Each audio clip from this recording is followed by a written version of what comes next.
Now let me say something here very important. If you do not get the gospel right, and you do not get regeneration right, and you do not teach men how to have a biblical assurance of salvation, and if you do not teach them how to discover false conversion, then none of this is going to work. Why? I'll tell you why. When I talk about the glorious promises in the Old Testament regarding the fruitfulness of the church in the New Covenant, people say, well, it's just not like that. Well, then we have to come to a conclusion. Have the promises failed? So a girl came up to me the other day and she says, I'm just praying because the church is not one. I said, yes, it is.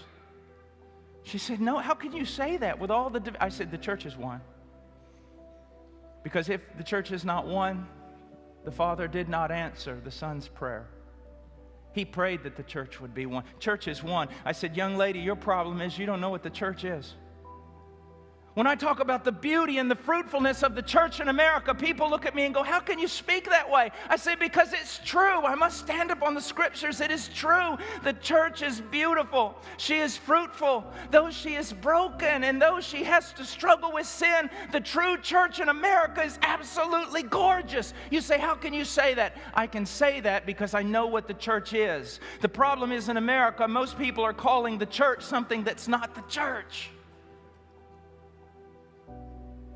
Jesus said there would be a multitude of people gathered in His name that had nothing to do with Him. The true church is a people.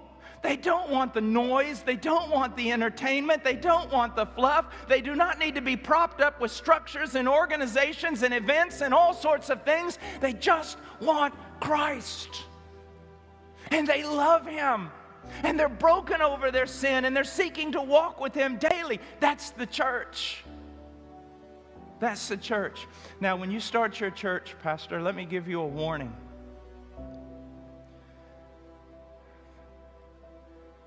I do not fear for the liberal politician on the day of judgment as I fear for the great multitude of pastors in America, evangelical pastors. And this is why. In almost every church, so-called church that you go into in America, evangelical, you will find a small group of people who are lamenting, who are broken, and who are sad. They're starving. All they want is to hear about Jesus. All they want is simple, clean worship of Christ. All they want is to walk in the commandments. But the pastor has neglected Christ's sheep, His bride, in order to minister to a group of carnal people who do not love God. And so every decision in that church is meant to keep a group of carnal people together who hate God and just want to be entertained, and all the while the people of God are starving to death. Fear that. And that church comes together for people who love Christ.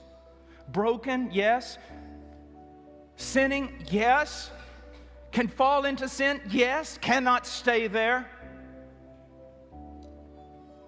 When you start this church, you start a church to minister to God's people, and you do not lower the commands of Scripture in order to make the church attractive to carnal men.